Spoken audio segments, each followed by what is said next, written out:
Chez Guy Hockey, nous croyons qu'une estimation ne doit pas seulement être gratuite, elle doit surtout être juste. En mars, c'est le mois de l'estimation. Faites estimer votre bien et gagnez peut-être une voiture et des coffrets week-end. Bienvenue dans votre JT Immobilier quotidien. Tout de suite, le sommaire de ce lundi 27 février.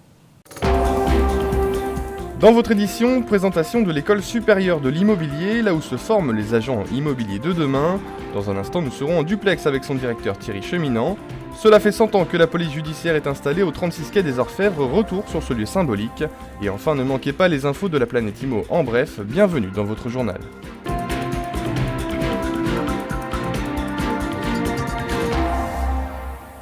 Allez, on commence ce journal avec la découverte d'une école, l'ESI. L'école supérieure de l'immobilier regroupe des programmes de formation.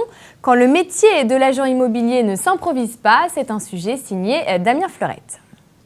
Au programme aujourd'hui, droit de la construction et droit des assurances appliquées à la construction. Un cours de droit donc, mais pas n'importe lequel puisque nous sommes à l'école supérieure de l'immobilier. Inaugurée en 2008, l'école forme les professionnels de l'immobilier de demain. 265 étudiants, tous formés en alternance. L'alternance a beaucoup de points positifs, notamment en licence. Premièrement, elle nous permet d'avoir un bon parcours professionnel. Une fois qu'on sort de nos diplômes, on arrive opérationnel sur le marché. Ça, c'est vraiment un plus. En plus de ça, elle nous permet aussi de financer l'école, qui a quand même un coût. Et elle nous permet aussi d'avoir un revenu en fonction de notre âge et de l'année d'études qui n'est pas négligeable. Je trouvais que c'était un bon compromis entre la théorie et le pratique et pour une meilleure insertion professionnelle tout simplement. Le contenu théorique est assez pointu, notamment le domaine de la construction, donc ça nous permet de connaître certains points des codes de l'assurance ou de la construction que ne pourrait pas avoir sur le terrain spontanément. Bac pro, bac littéraire, licencié en droit, jeunes ou moins jeunes, les étudiants de l'ESI viennent d'un peu partout.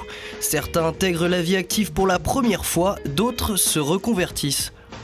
Je suis venu à l'ESI dans le cadre d'un projet de reconversion professionnelle. L'objectif pour moi c'est d'ouvrir une agence immobilière. Donc ce qui m'a intéressé c'est vraiment le partenariat avec la FNAIM, le côté opérationnel. Et puis pas que de la théorie, c'est surtout ce côté-là qui m'intéressait. Rentrer tout de suite dans l'activité et puis le rythme également, c'est-à-dire que le rythme 2 jours en école et puis 3 jours en entreprise, c'est quelque chose qui me convenait assez bien. Un rythme de travail encourageant et une formation qui professionnalise, ce sont les 2 atouts principaux de l'ESI.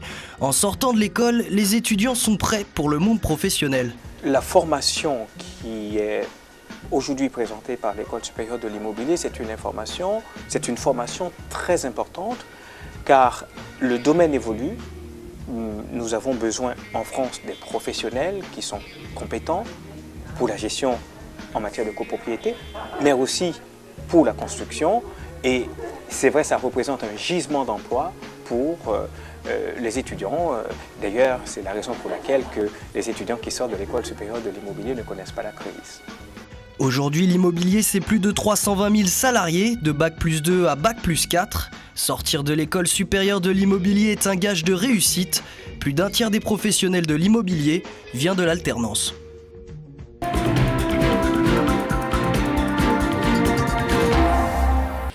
Allez, pour en parler, j'ai le plaisir d'avoir en duplex le président de l'école, monsieur Thierry Cheminant. Bonjour.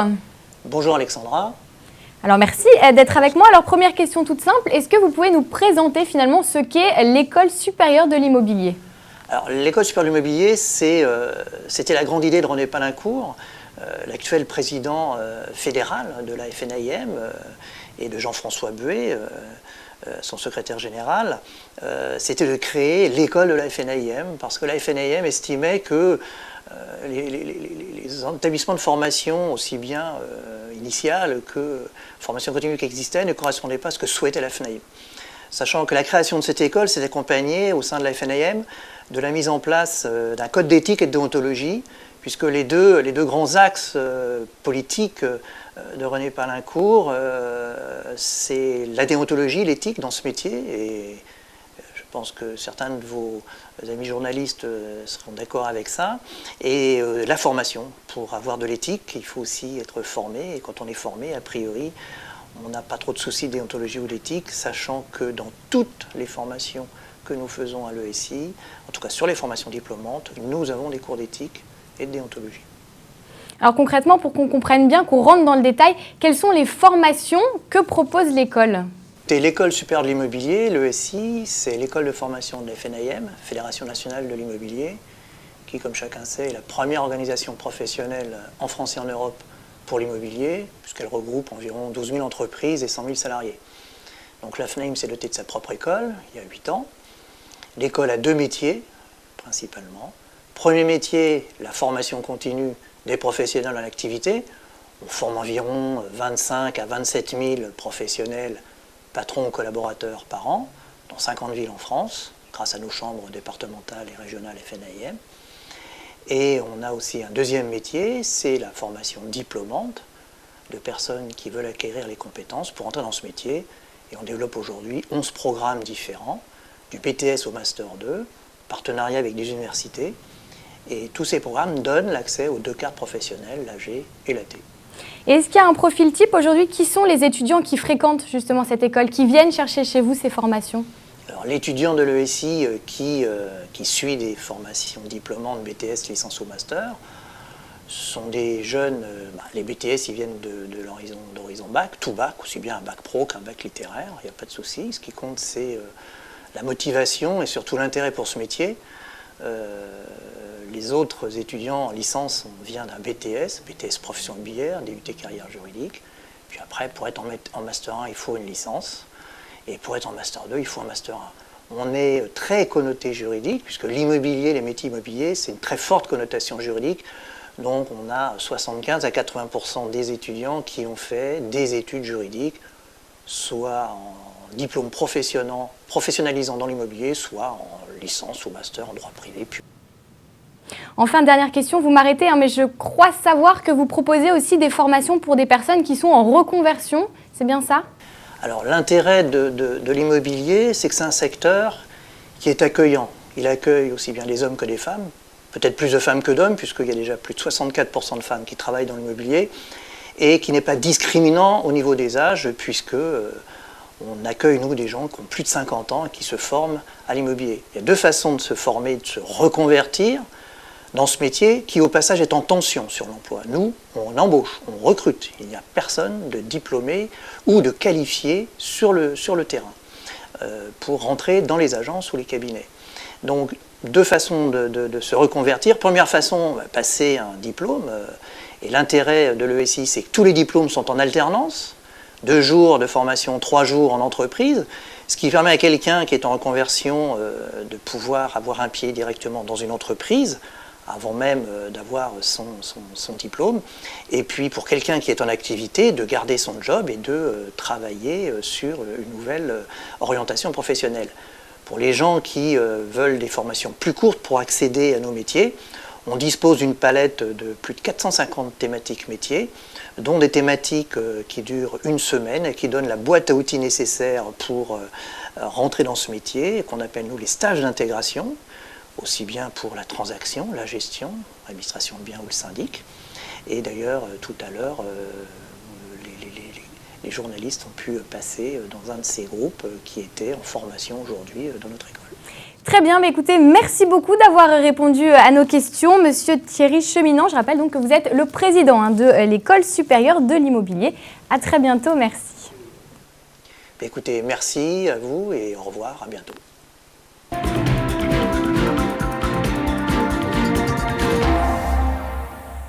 Allez, à présent, on fête un anniversaire, les 100 ans du 36 quai des Orfèvres, direction donc la police judiciaire avec Anthony Benasseur.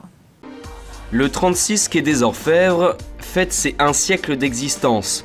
L'adresse mythique de la police judiciaire française continue depuis 1871 à susciter la fascination. Créée par Jules Ferry, maire de Paris à la fin du 19e siècle, la caserne de la Cité, qui héberge encore aujourd'hui plus de 2200 fonctionnaires, ne devait être qu'un lieu de transition. 100 ans plus tard, les locaux du 36 abritent toujours les brigades de la PJ, la BC, la BSP, la BRI, tant de services qui ont contribué à arrêter les plus grands criminels de l'histoire judiciaire française. À l'exemple de Thierry Paulin.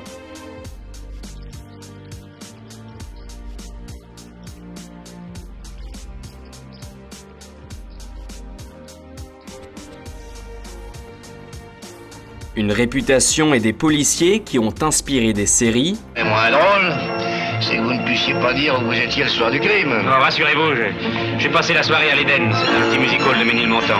Des auteurs comme Georges Simenon et son fameux personnage Maigret. Qu'est-ce qui t'arrive? Écoute, bon fils, c'est très sérieux, faut que tu fasses vite.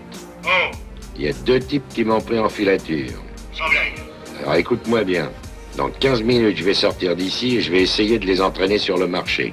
Et bien sûr, le cinéma français.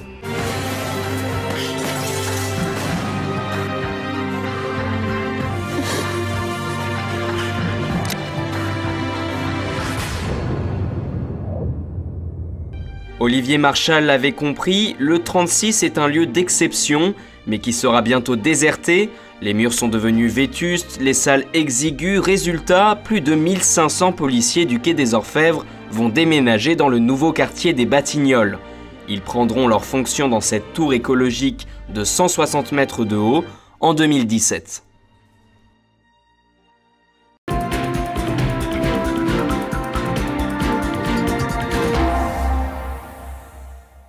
Allez, avant de se quitter, toutes les infos de la planète IMO, c'est dans notre Tout en Images et c'est parti. La pierre n'a jamais été aussi chère. Les prix des logements anciens à Paris ont battu un nouveau record au 4e trimestre 2011. Le tarif du mètre carré moyen atteint désormais 8 390 €, soit une hausse de 14,7%. En France métropolitaine, l'augmentation des prix des logements anciens sur l'ensemble de l'année est de 4,3%. Mais surtout, les ventes ont diminué de 22% par rapport à l'an dernier. Une tendance qui pourrait se poursuivre en 2012. La Chambre francilienne des notaires estime que les prix pourraient baisser dans une fourchette de 5 à 10%. Shanghai agit pour relancer son marché immobilier. Le gouvernement chinois a décidé de revenir sur l'interdiction d'acquérir une résidence secondaire dans la métropole pour les non-résidents de Shanghai. Il s'agissait de l'une des mesures mises en place par le gouvernement chinois pour tenter d'endiguer la bulle spéculative. Cela devrait permettre d'augmenter les ventes immobilières de 20% à 30%. Selon une étude du Bureau national des statistiques, les prix de l'immobilier résidentiel ont chuté dans 48 agglomérations chinoises. Le gouvernement a par ailleurs décidé fin janvier de créer un fichier propriétaire couvrant 40 villes, dans le but de contrôler les acquisitions et d'empêcher les Chinois d'acheter plusieurs biens.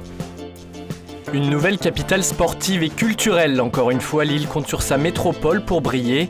C'est à Villeneuve d'Ascq que s'élève le très attendu Grand Stade, un projet qui verra le jour en août 2012. Débutés en 2010, les travaux transformeront la périphérie lilloise en centre européen du sport et de la culture. La construction de l'immense complexe a occasionné un chantier de 280 millions d'euros. Le stade aura une capacité d'accueil de 50 000 places et prévoit déjà d'accueillir l'Euro 2016 où se presseront les supporters nordistes. Mais ce projet sera aussi une arène multifonctionnelle avec un toit mobile qui pourra se fermer et transformer le lieu en véritable salle de spectacle. Voilà, c'est la fin de votre journal. Merci de nous avoir suivis. N'oubliez pas que sur TV Imo, vous pouvez retrouver les annonces de vente et de location du réseau Century 21 ainsi que toutes les informations et conseils des notaires de France. Quant à moi, j'ai le plaisir de vous retrouver mardi pour un nouveau journal. Alors surtout, restez connectés, ne manquez rien et à demain.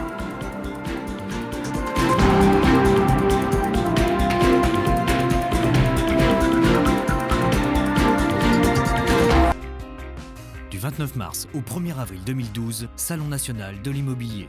Paris, porte de Versailles.